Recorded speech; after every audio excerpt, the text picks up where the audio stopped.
Good morning, my dear students. Again, I'm taking another examples on gradient, curl and divergence, which will be the last lecture of this unit, part 4. और example जो हैं वो भी वापस से कुछ different होंगे। तो यहाँ पर उसी सीरीज में एक एग्जाम्पल यानी question number 1, I am taking question number 1।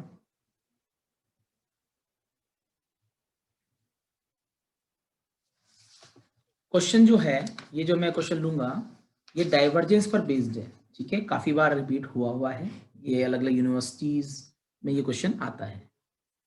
Find divergence of r to power n into r vector where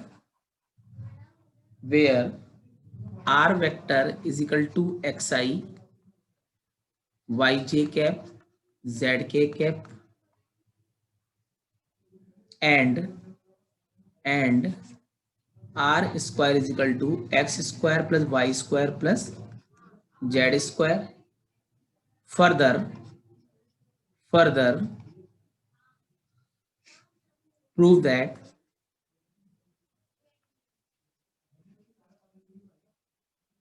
r to power n into r vector, r raised to power n into r vector is a solenoidal.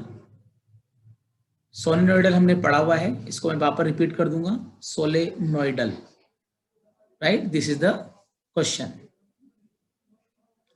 अब ये जो question मैंने लिया है इसमें आपको divergence निकालना है इस वेक्टर का, और यहाँ आर वेक्टर जो है वो already x i y J Z के गिवन है और आर स्क्वायर यहाँ पर गिवन है, ये पहले से फिक्स है।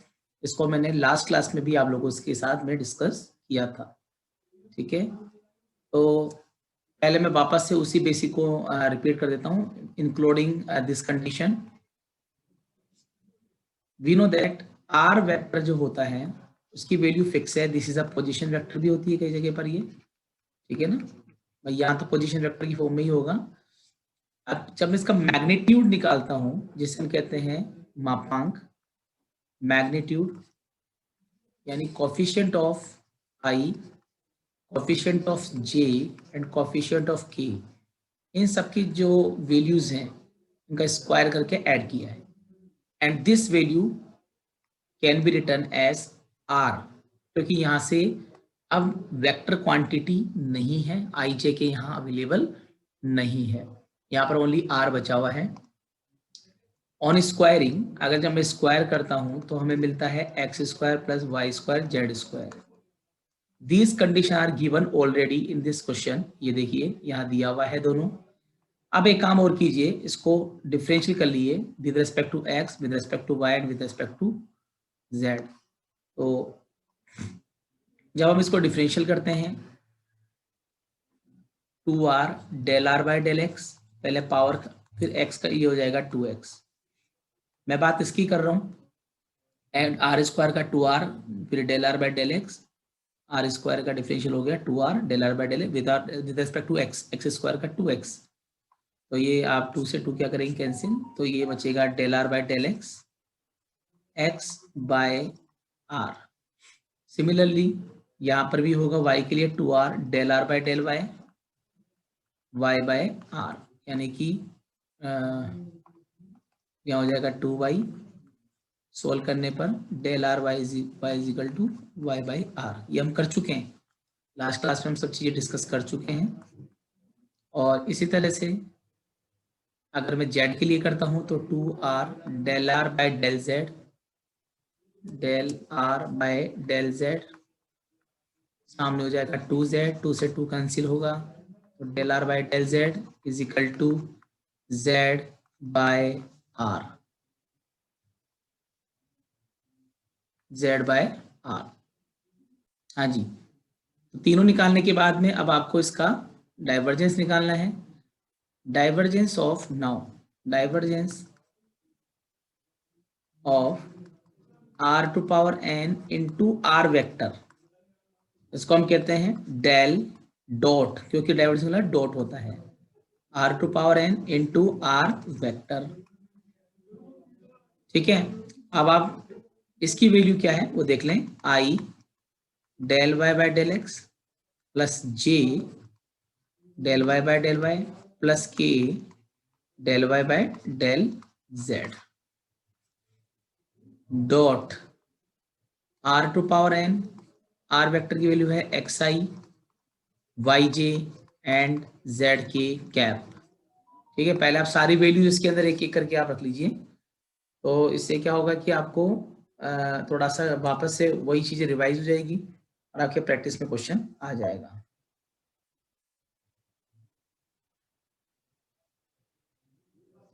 तो इस जगह पर मल्टीप्लाई कीजिए इसको, i del by del x plus j del y by del Y plus k del y by del z into r to power N into x i cap, r to power N into y j cap, r to power n z k cap. We know that dot product of I, and that mean I dot I, J dot J and K dot K हमेशा क्या होता है, equal होता है। मतलब ये जो I dot I है ना, ये 1 होता है, सेकंड को सेकंड के साथ ही लेंगे और थर्ड को हम थर्ड के साथ ही यहाँ पर यूज करेंगे। तो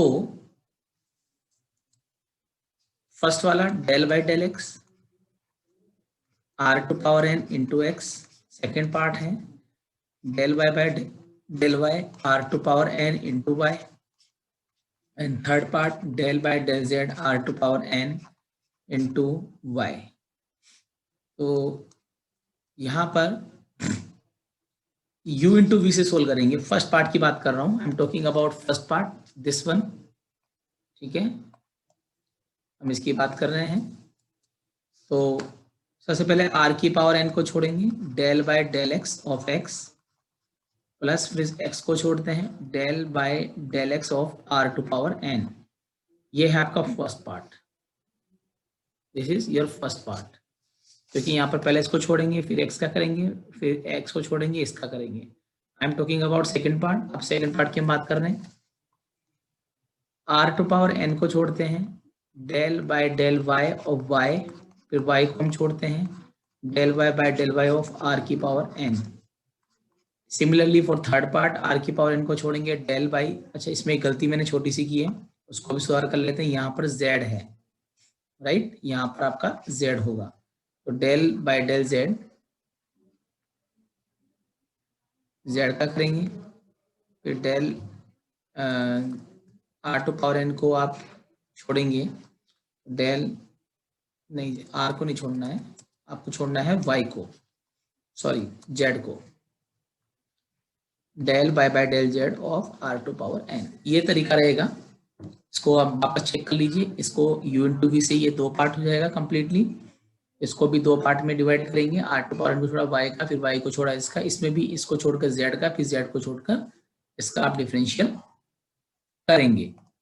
अब थोड़ा सा मैं इसको आगे की तरफ लूंगा, आर टू पावर एन इसकी वैल्यू हो गई 1, ठीक है, ये देखिए इसकी वैल्यू 1 हो गई, x यहाँ पर n r n minus 1 and del are by del X. मैं बात कर रहा हूँ इसकी, x को छोड़ेंगे, पहले power n r n minus power आगे पावर में से कम, फिर r का भी करेंगे del are by del X, इस r का भी डिफरेंशियल आपको करना पड़ेगा। सिमिलरली फॉर सेकेंड पार्ट, यहाँ पर आपकी सेकेंड पार्ट की बात कर रहा हूँ, मैं इसकी बात कर रहा हूँ, ये y 1 हो जाएगा, तो r टू पावर n यहाँ पर इसकी वैल्यू 1 होगी plus y as it is. अब इसका करना है, पहले पावर का करेंगे, पावर करके फिर del are by del Y आपको लिखना पड़ेगा, तो n r n minus 1 del are by del Y plus, बात अब थर्ड पार्ट की हो रही है, ये तो 1 हो जाएगा, तो r टू पावर n यहाँ हो जाएगा आपका 1, फिर प्लस, और फिर हम लास्ट वाले का करेंगे z के रेस्पेक्ट में, तो z n r n minus 1 del are by del Z. ये जो पोर्शन आपको दिख रहा है ना, ये फर्स्ट, सेकेंड और थर्ड, ये तीनों पार्ट, इन सबकी वैल्यूज आप जानते हैं, X upon R, Y upon R, Z upon R, ये सारी वैल्यू आप यहाँ पर रखेंगे। देखिए बहुत इजी गोइंग है। तो अच्छा, उससे पहले यहाँ पर ये आर टू पावर एन ही होगा, ये भी आर टू पावर एन, ये भी आर टू पावर 1 2 3, ठीक है, 1 2 3, तो 3 बार इसको लिखेंगे 3 are to power N plus, अब बात कर रहा हूं मैं इस पार्ट की, तो ये हो जाएगा X N R N minus 1, इसका हो जाएगा एक्स बाई आर, ये वैल्यू है इसकी, इसको निकाल चुका हूं, इसको छोड़ दो।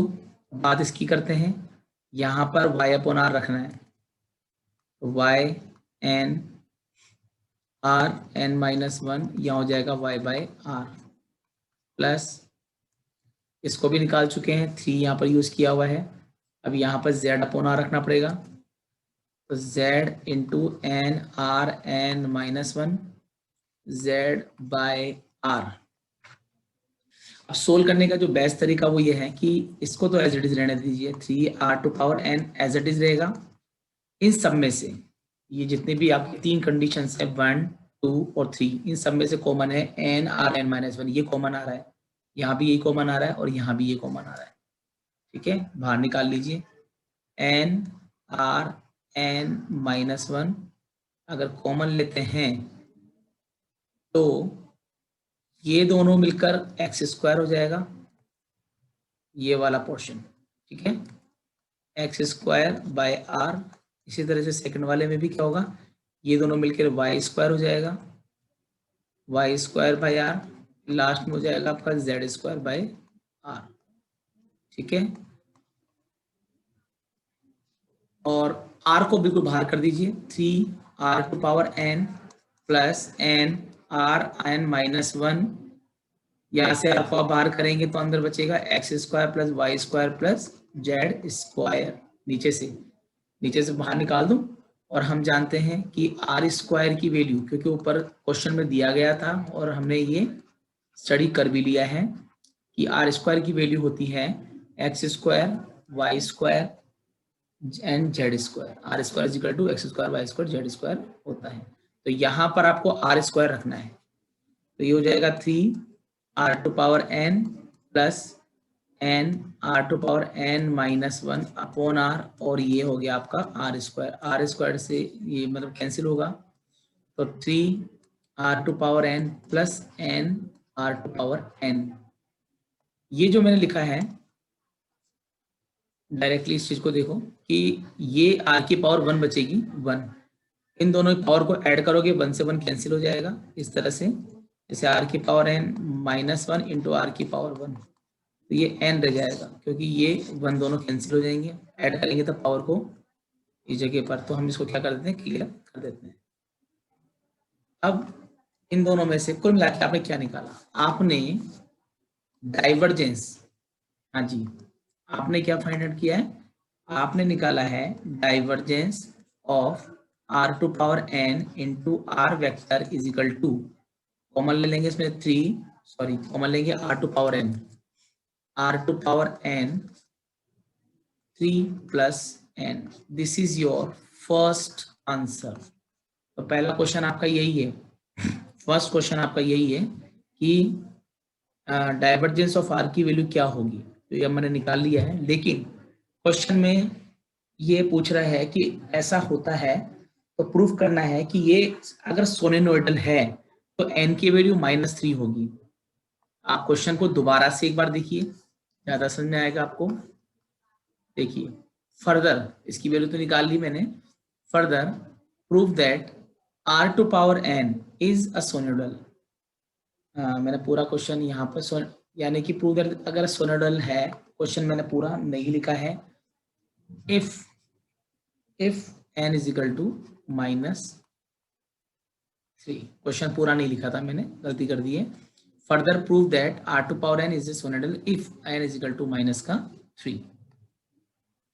तो अब आपको इसको सोलेनोइडल बनाना है। सोलेनोइडल के लिए क्या करते हैं, जो इसका डाइवर्जेंस होता है वो किसके इक्वल होगा, 0 के इक्वल हो लिख सकते हैं। तो नाउ डेफिनेशन मैं यहाँ वापस से बताता हूँ। नाउ अ वेक्टर, ऐसे इसको समझो दोबारा से। I am taking definition is said to be solenoidal if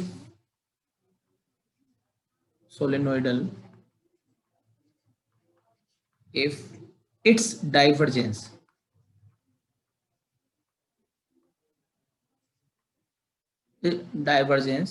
is equal to 0,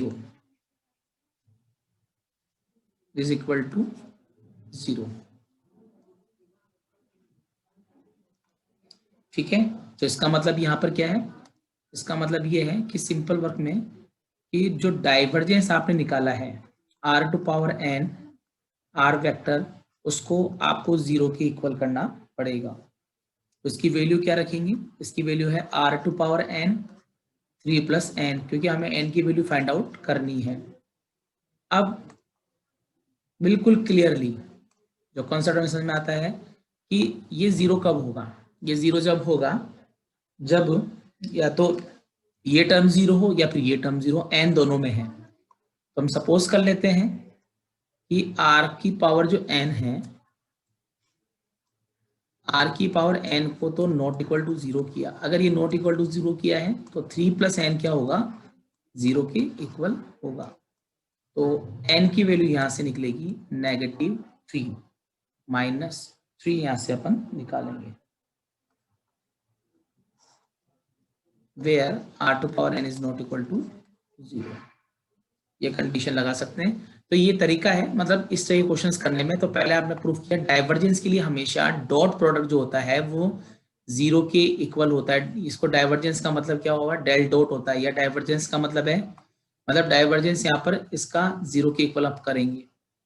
तो यहाँ पर इसको आप ऐसे भी लिख सकते थे, del dot r⁴n r vector is equal to 0।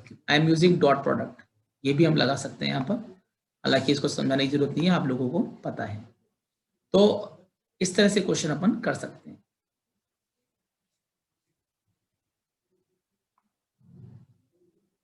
इसी सीरीज में एक क्वेश्चन और लेंगे फाइनली, थोड़ा सा और आपको अंडरस्टैंड हो। मैं क्योंकि डिफरेंट एग्जांपल्स लेके चल रहा हूं यहाँ पर। क्वेश्चन नंबर 2,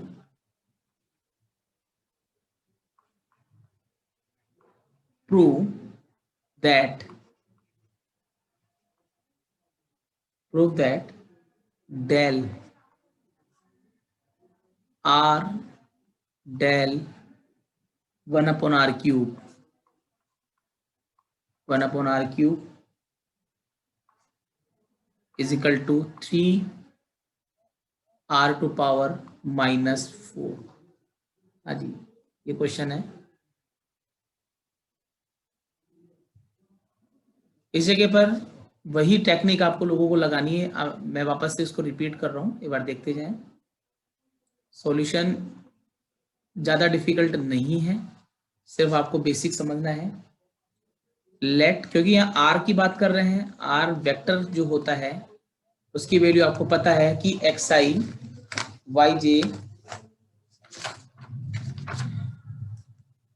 आर की वैल्यू क्या होती है, xi yj एंड zk। ठीक है, जब हम इसको मैग्नीट्यूड लगाते हैं इसका, तो ये आएगा √, कोफिशिएंट ऑफ i इसका स्क्वायर करेंगे, कोफिशिएंट ऑफ j का स्क्वायर करेंगे, और कोफिशिएंट इसका स्क्वायर करेंगे। अच्छा, इसको हम r भी लिख सकते हैं, पहले बता चुका हूं मैं आपको।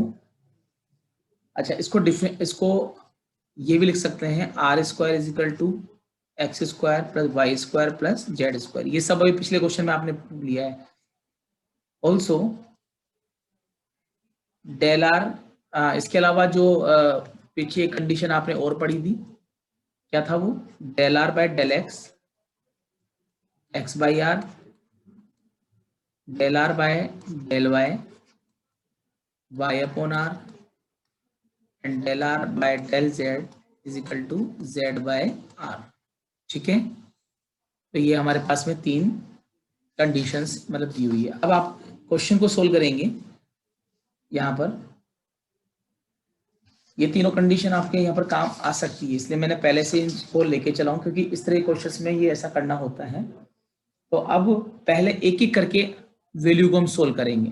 पहले हम क्या करेंगे, पहले हम ये जो अंदर की जो वैल्यू है आपको क्लियरली दिख रहा होगा, डेल इंटू 1/r³, पहले हम इस पर वर्क करेंगे, फिर इंटू आर करेंगे, फिर डेल लेके चलेंगे, एक साथ नहीं करेंगे। एक साथ करोगे तो आप कंफ्यूज हो जाएंगे, ठीक है। तो अभी मैं क्या कर रहा हूँ, इसके अंदर का पोर्शन हम लेके चलेंगे। सॉरी, तो नाउ डेल इंटू 1/r³। अब डेल का मीन क्या है, आई डेल बाय डेल एक्स। अच्छा, यहाँ पर ये इस समय यहाँ पर ये जो आर है ना, ये क्या है, कांस्टेंट टर्म की फॉर्म में चल रहा है, क्योंकि यहाँ वेक्टर नहीं है, तो हम इसको सबके साथ लिखेंगे अंदर r³। इसी तरह से j del y by del y 1/r³ plus k cap del y by del z 1/r³। पहले इसको हम सोल्व कर लेते हैं। इसके लिए पहले आप इसको ऊपर ले जाएंगे, पावर को बहुत आराम से लूंगा, क्वेश्चन को समझते जाएं। r⁻³ लिखा जा सकता है। Similarly for second part, r⁻³ k del y by del z r⁻³ और आप इसको डिफरेंशियल करें, आई कैप पावर आ गई, पावर में से एक कम करेंगे और फिर आर का भी करेंगे with respect to x, del are by del x. तो पहले power nxn-1, after that differential of r with respect to x.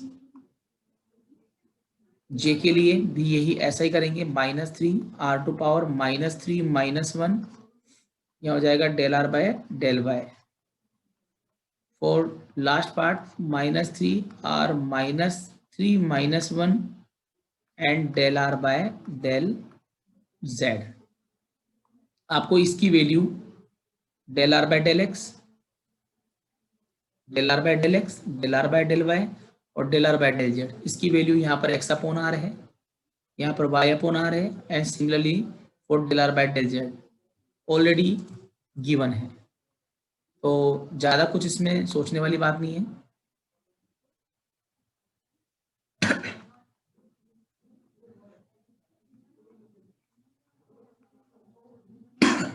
-3r⁴, क्योंकि यहाँ पर आपके -4 होगा। मैं आपको बता देता हूँ, क्लियरली कर दूँ एक बार, कि -3r⁻⁻4 होगा, ठीक है। तो 4 को नीचे ले जाएंगे। अच्छा, यहाँ पर हो जाएगा x/r, यहाँ पर भी -3r⁻⁻4 x/r, या x/r नहीं आएगा, y/r आएगा। यहाँ पर वी कैन टेक y/r। यहाँ पर भी होगा r⁻⁻4, ये हो जाएगा आपके पास z/r। तो ये जो -4 था, r⁻⁻4, मैं बात कर रहा हूँ इसकी -4, इसको 1/r4 लिख सकते हैं, इसको भी और इसको भी, तीनों को आप ऐसे करेंगे। तो मैं थोड़ा चेंज कर देता हूँ यहीं पर, यहाँ पर इसको मैं चेंज कर रहा हूँ, इसको लिख सकते हैं 1/r4, 1/r⁴, ये लिख सकते हैं। यहाँ के कैप हो गया। अब आपको देखना है कि कॉमन क्या क्या आ सकता है। पहले तो देखो, लिख लेते हैं एक बार इसको पहले, 3xi/r⁵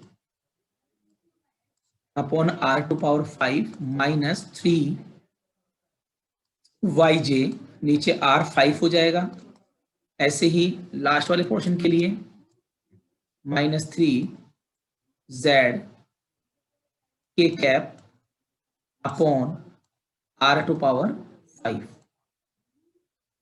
सब में से कॉमन आ रहा है -3r⁵, तो अंदर बचेगा xi, yj एंड zk।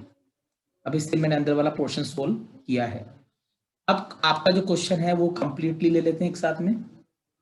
तो अपना मेन क्वेश्चन क्या है? अपना मेन क्वेश्चन है, हाँ जी, मेन क्वेश्चन आपका हो जाएगा डेल इनटू जो हमारा क्वेश्चन था आर डेल 1/r क्यूब। अब डेल की जो वैल्यू है पहले हम बाद में लिख लेंगे, पहले इसको सोल्व कर लेते हैं।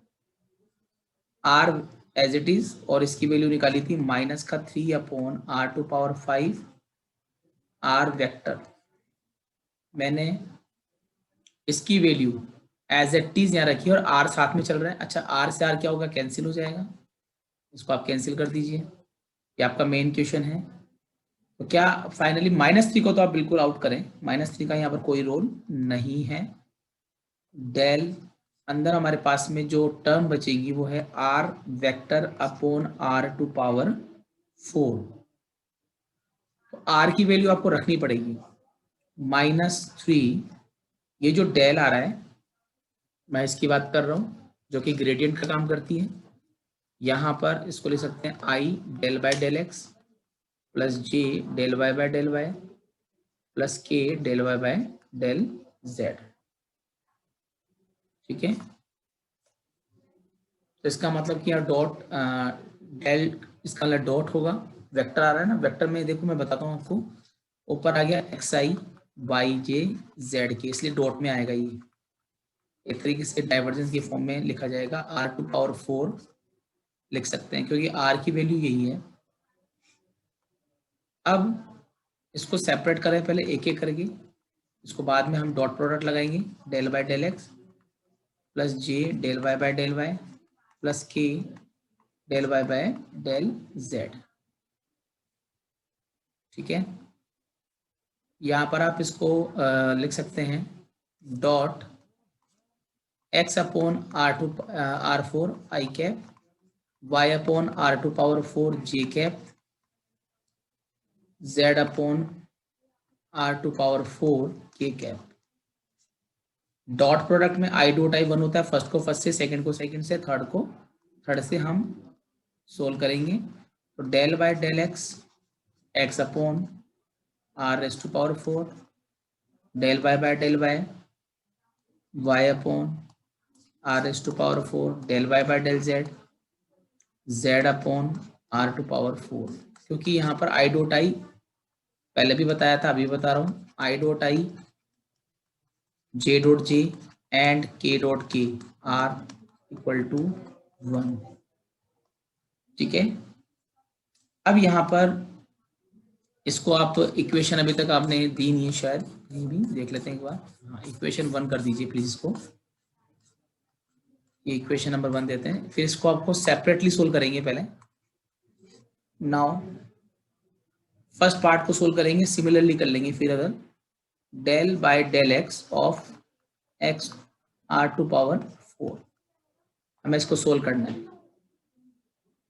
ठीक है, तो इसके लिए आप क्या करेंगे, आपको पता है कि r वेक्टर जो होता है वो होगा आपका xi yj और zk के, और आपको ये भी पता है कि r² की वैल्यू होती है, r² की वैल्यू बात कर रहा हूँ मैं, ये भी हम कर चुके हैं, x² plus y² plus z²। ठीक है बेटा, अब ये भी अगर मैं इसको 4 कर दूं ना, मतलब डबल कर दूं, तो ये x² प्लस y² का होल स्क्वायर बन जाएगा। अगेन स्क्वायर करता हूं तो इसका ये हमें ध्यान रख के चलना है। तो यहाँ पर भी मैं यही कर रहा हूँ, डेल बाय डेल एक्स को मैंने यहाँ लिखा है 1/, और ये जो r⁴ है इसको लिखा है x² plus y² plus z² 2 whole square. ठीक है, हम अगर इन दोनों को मल्टीप्लाई करते हैं, इन दोनों को मल्टीप्लाई करते हैं, x ऊपर ये इसकी वैल्यू है, इसकी वैल्यू है, अब ये u इंटू वी, ये फर्स्ट है ये सेकंड है, आप दोनों को क्या करेंगे, अलग अलग करके सोल्व करेंगे। तो ये हो जाएगा आपका डेल बाय डेल एक्स को छोड़ेंगे, डेल बाय डेल पूरा ही ले लेते हैं एक बार,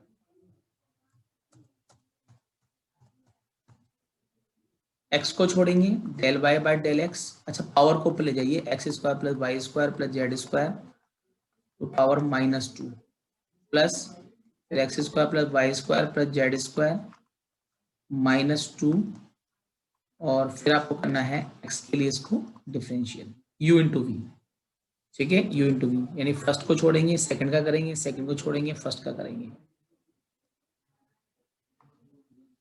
तो ये जो पोर्शन है ये हम फर्स्ट पार्ट की बात करें, I am talking about the first part, del by del x x upon r² 4। अब इसके लिए मुझे थोड़ा सा जगह चाहिए होगी, वेट करें प्लीज।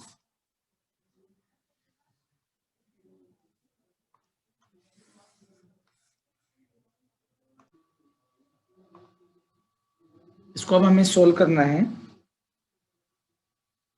ठीक है, तो सिंपली यहाँ देखें, x को हम छोड़ेंगे, पावर आगे ले गए, -2 x square plus Y square plus Z square -2 यानी -3 हो जाएगा, nx(n-1), और फिर एक्स स्क्वायर का 2x भी आपको करना पड़ेगा, plus x square plus Y square plus Z square को आप as it is whole square -2 को छोड़ें और इसका 1 होगा।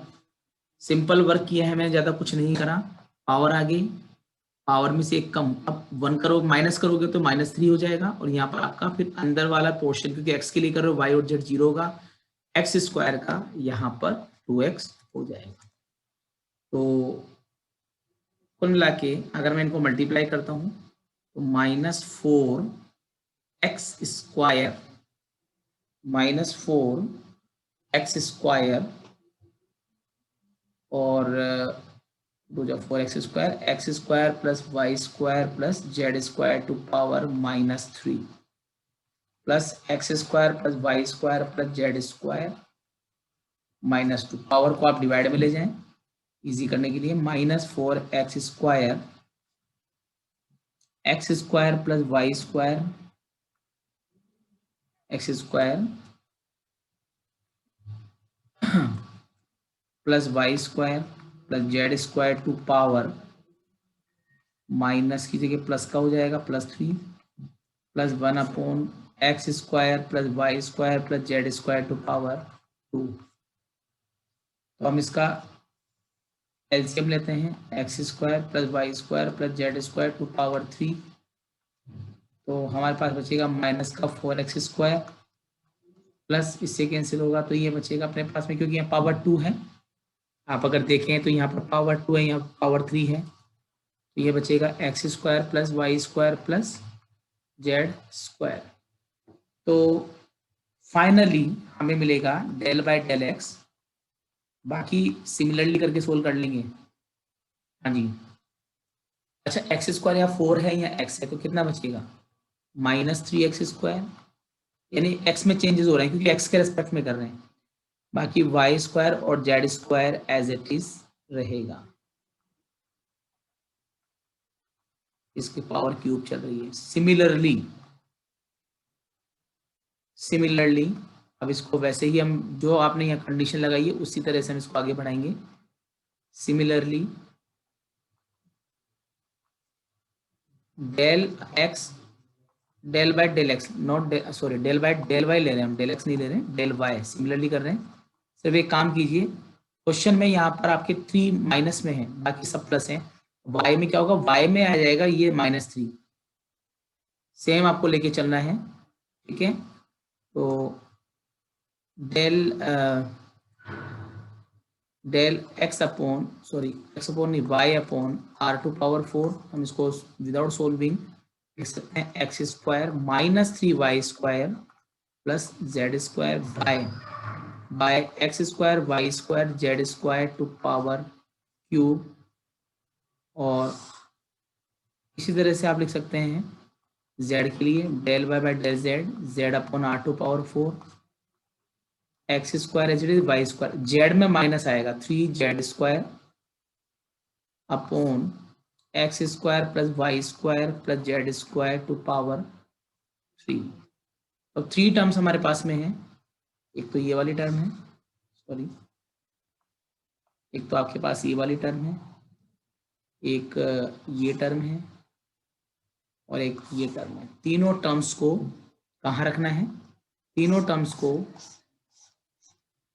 यहाँ रखना है इस जगह पर, इक्वेशन नंबर 1 में जहाँ पर आपने लिखा था 3, ये वाला पोर्शन सेम मैं एक बार लिख देता हूँ, ये इसके इक्वल था क्वेश्चन के, फ्रॉम इक्वेशन नंबर 1, हाँ जी, from equation number 1, just a minute, from 1, equation 1, equation को मैं दोबारा से लिख रहा हूँ, del are into del 1/r³, यहाँ पर ये वेक्टर नहीं है, ये ओनली आर है, ओके, इज इक्वल टू, आपने जो छोड़ा था इक्वेशन 1 वो ये था 3 del by del x upon r⁴ जो भी हमने वैल्यू निकाली है, del y by del y z upon, sorry z नहीं वाई आएगा यहाँ पर, y upon r⁴ plus del y by del z z upon r⁴, तो -3, इसकी वैल्यू जो हमने एक एक करके जो वैल्यू उनको हम यहाँ रखना शुरू करते हैं, इसकी वैल्यू थी 3x² + y² + z² upon x² + y² + z² to power cube whole cube, second वाले में x², y में था 3y² z² divided by x² + y² + z² whole power 3। इसी तरह से थर्ड वाले में आप देखेंगे x² + y², ओनली z के साथ लिखेंगे 3z² divided by x² + y² + z² to power 3।